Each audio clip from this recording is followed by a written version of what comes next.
Why is it that you want to be a more explosive fighter? Are you trying to win more rounds in sparring? You trying to show off to some buddies?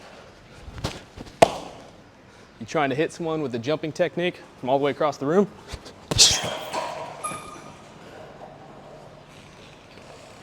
Those are all good reasons why you want to be explosive, but I'm going to tell you why you need to be explosive, especially if you're going to be a competitive fighter. Not only why, but I'm going to tell you how to get there. Make sure you stick around until the end, because I guarantee this is not a perspective you have heard before. Let's get to it.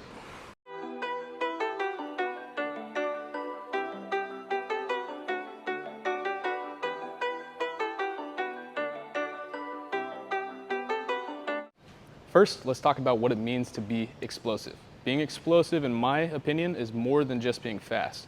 It's about a combination of acceleration, agility, and correct technique. If you don't have all three of these things, then you're doing yourself a disservice. First thing you need to look at is your technique. Whether it's a punch technique, a kick technique, footwork, whatever, you need to get that right. You need to get it crisp, you need to trim off all the fat, so that way you can have it as smooth as possible, as quick as possible, as effortless as possible, and all this starts with footwork. Footwork drilling, whether you're a wrestler, a Muay Thai fighter, a boxer, whatever, you need to learn how to use the ground to your advantage to cover distance. Most people know to step. A lot of people don't know about the push step. So rather than just stepping, followed by my trailing leg, I'm actually launching off the ground to close distance. This is a technical thing. This doesn't have to just be forward, although it can be. You can clear range with the jab.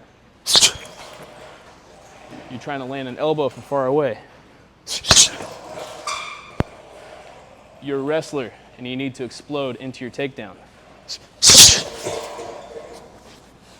All of these things involve pushing forward, but that is just offense.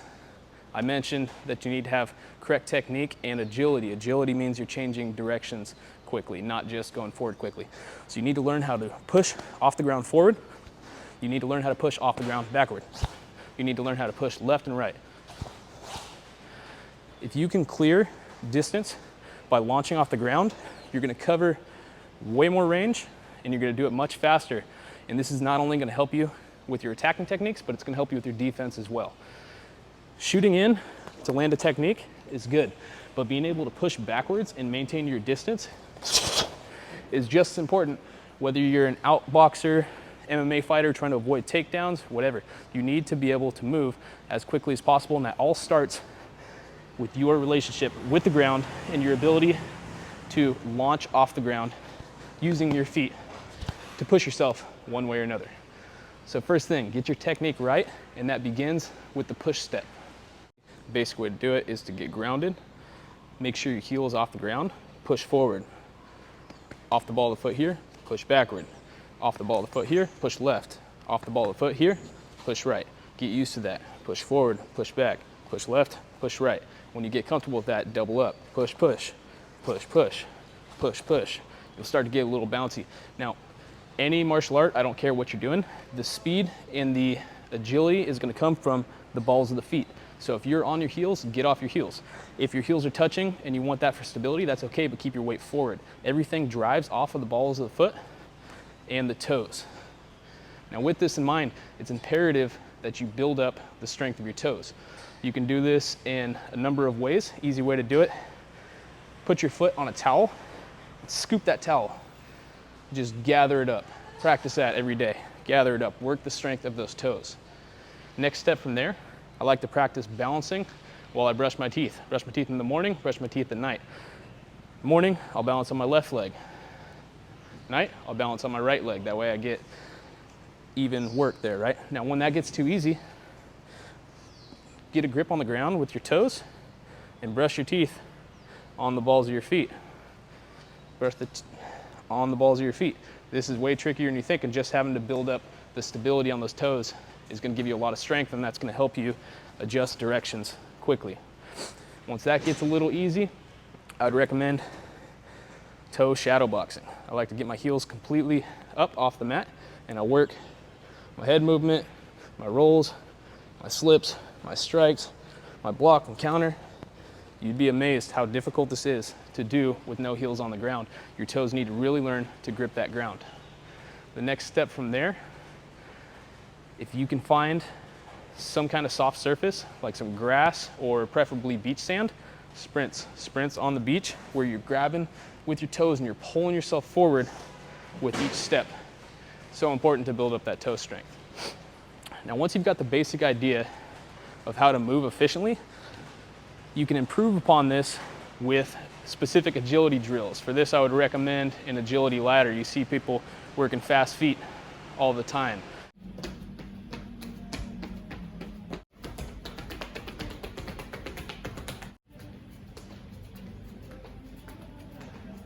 That's good. The faster you can move your feet and the faster you can do it on balance, you're going to be able to shift your weight in all directions, and that's going to be helpful across the board.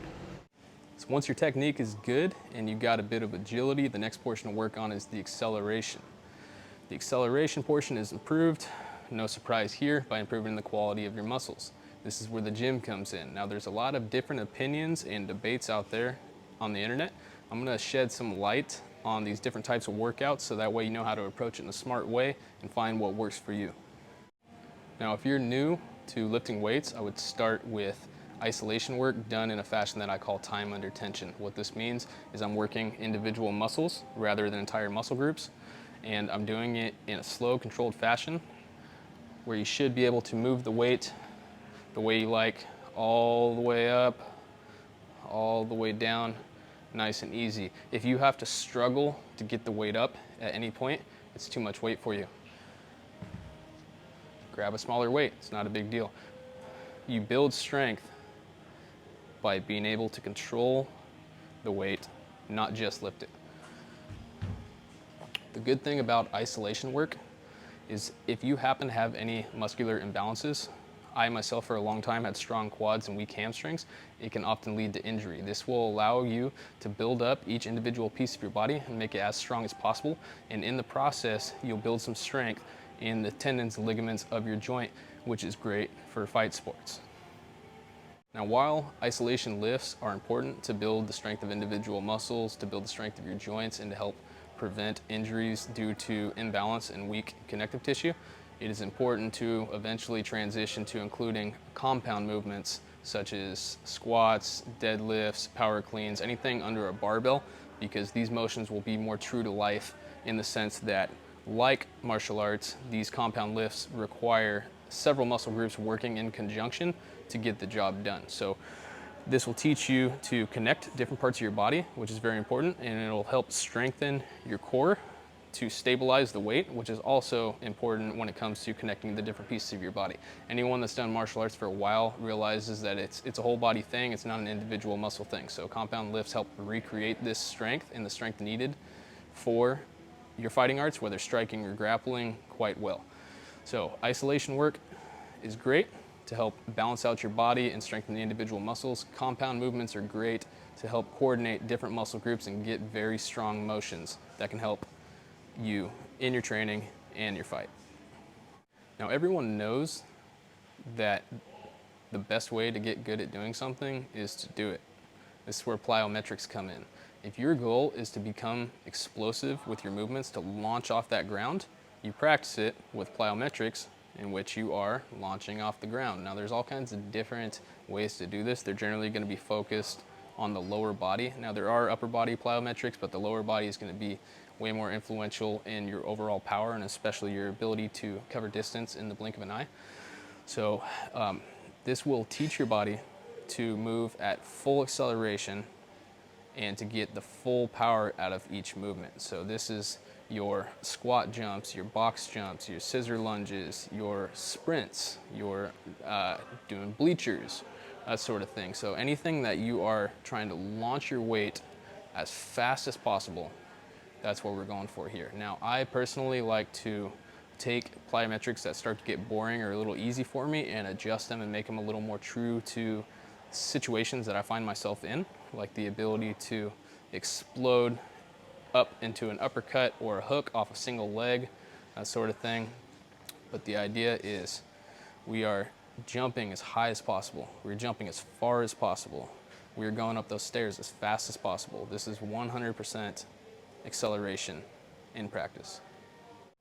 Okay, the last piece of the puzzle, the one I feel is the most neglected, is to take advantage and train your myofascia, your connective tissue, intentionally. Most people train their muscles, sure.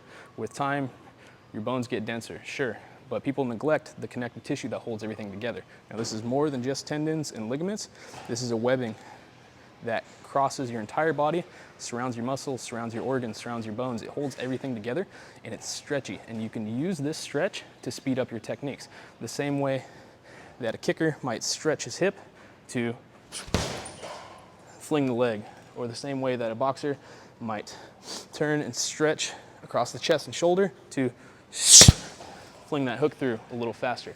You can take advantage of this elastic recoil, and you can train your body to be better at this by doing springing motions. Just think about turning your legs into springs entirely. So the easiest way to do this in my mind is a combination of jump rope, plyometrics, and good old-fashioned jogging. So with the jump rope, when you're skipping rope, transfer your foot or your weight from one foot to the other, and think about loading your ankle, loading your knee, loading your hip, and bursting up. Loading your ankle, loading your knee, loading your hip, and bursting up. So I don't want my muscles to be too much involved at all. I'm trying to keep the stress on my joint.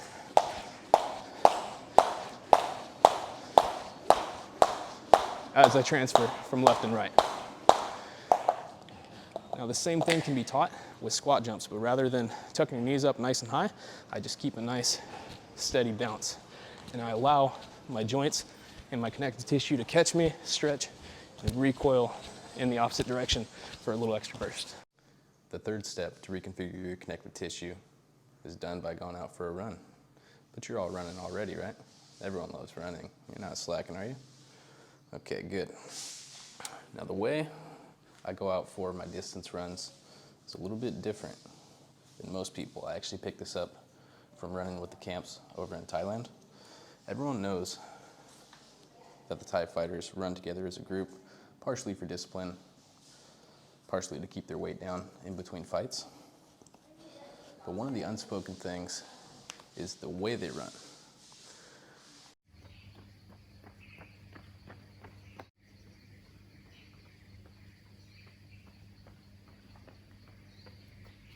If you run with any of the camps in Thailand, you'll notice that they're generally not running very fast. They go long distances, but they take their time.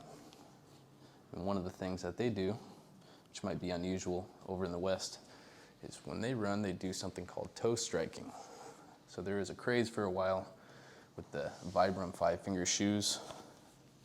Remember those toe shoes that people were into for a while? Where people would go out for jogs with these shoes, and eventually their calves would hurt too much, and then they'd stop using them, right? Now, the idea behind toe striking is, once again, shock absorption. So this is gonna be absolutely brutal if you're not doing it already. I'd recommend starting off maybe once a week and run for a short distance, maybe half a mile to a mile. And this is even if you're in shape, because even if you don't feel it at the time, you're gonna be way sore afterwards, and it takes a while for your tissues to build up to be able to deal with this type of thing. So start maybe once a week, build up maybe twice a week.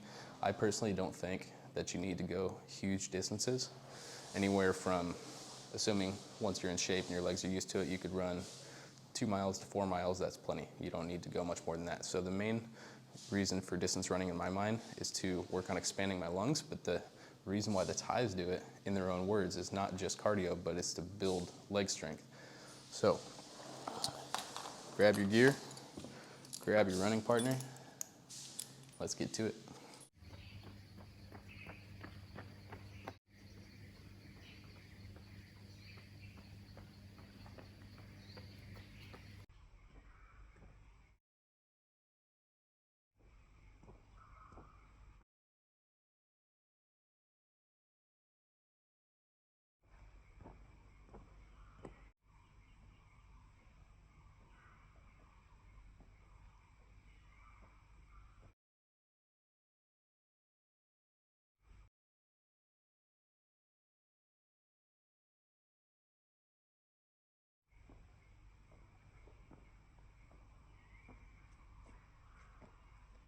Now, I bet it's no surprise to any of you that your recovery habits are important. I'd venture to even say that if your recovery habits and your nutrition habits aren't on point, you're not going to make it very far in martial arts or sports competition of any sort. Eventually, you're just going to plateau. Now, recovery is a huge subject. I want to talk about one tool in particular, and that is a massage gun. You should invest in one of these. The particular brand, I don't care. I'm not trying to sell you anything, but you can find them on Amazon. They've gotten pretty cheap nowadays. What's great about these things, if you haven't used one before, under the vibrations, it's really hard to relax at first, especially when you get to sensitive areas such as the IT band. By using these consistently and blasting everything from the hips down, you will not only soften up your tissues, which is great for the sake of elasticity, which translates to shock absorption, which translates to the ability to recoil, but it's also great to loosen up if you're feeling tight before a workout, which is wonderful for the sake of injury prevention, similar to how I'm feeling today. So I'm about to go for a run. And what I do prior to that, whenever I'm feeling a little bit stiff, is I target everything from the upper hips down. Front, back, inside, outside, calves down. And this is great because a lot of injuries are caused not just by a muscle that's overstrained, but it's by muscles that are overstrained as a result of having to compensate for tight connective tissue. So if you can loosen up the connective tissue all the way down, not only are you going to do better on your workout, but you're also going to get injured less often, and you're going to turn your body into that soft, springy, spongy kind of material that we're going for, right? This is going to help with that elasticity, and also if you're a kickboxer, MMA fighter, or Muay Thai fighter, it'll also help reduce the sensitivity of your legs to deal with incoming attacks such as leg kicks, which is an added bonus. So if you don't have one already, invest in a massage gun. These things work wonders. All right, everybody, I hope you enjoyed the video. I hope you learned something new and something that's helpful that you can incorporate into your game. If there was anything on here that you'd like me to elaborate on, I know that I quickly covered a bunch of different topics. Please leave it below in the comments. If you have any thoughts at all, any suggestions at all, leave it in the comments, and I would be happy to help you out and nerd out on any subject you're interested in. Just to recap, in my mind, being an explosive fighter is not just something you want to be, it's something you need to be, and it's not just for the sake of your ability to win fights, but also your ability to keep yourself safe. If you've been in a ring before, you've been in a cage before, and you were the slower of the two fighters, you realize it's a long night and it's not a good position to be in. You need to control the range, you need to control the tempo, and if you're the slower fighter, this is a difficult thing to do.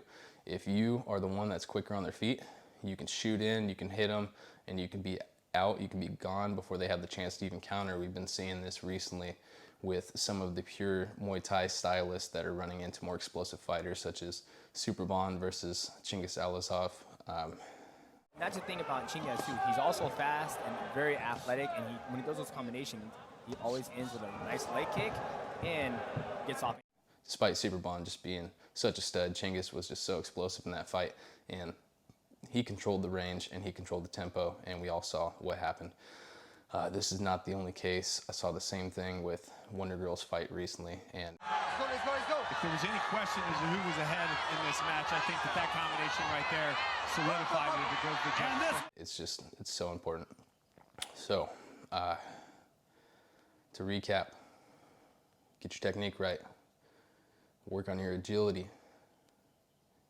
improve the quality of your muscles to work on the acceleration, and reconfigure, take the time to reconfigure your tissues to become more elastic, not only to prevent injury, but also so you can take advantage of that elasticity to spring into your movements faster. Obviously, there's a lot more to all this, but I hope this recap and this video overall was helpful to you. If this is something that you think would benefit someone else, please send it off to that person you have in mind. In the meantime, let's get out there, get some work in, let's get a little bit stronger today. All right, thank you for your time.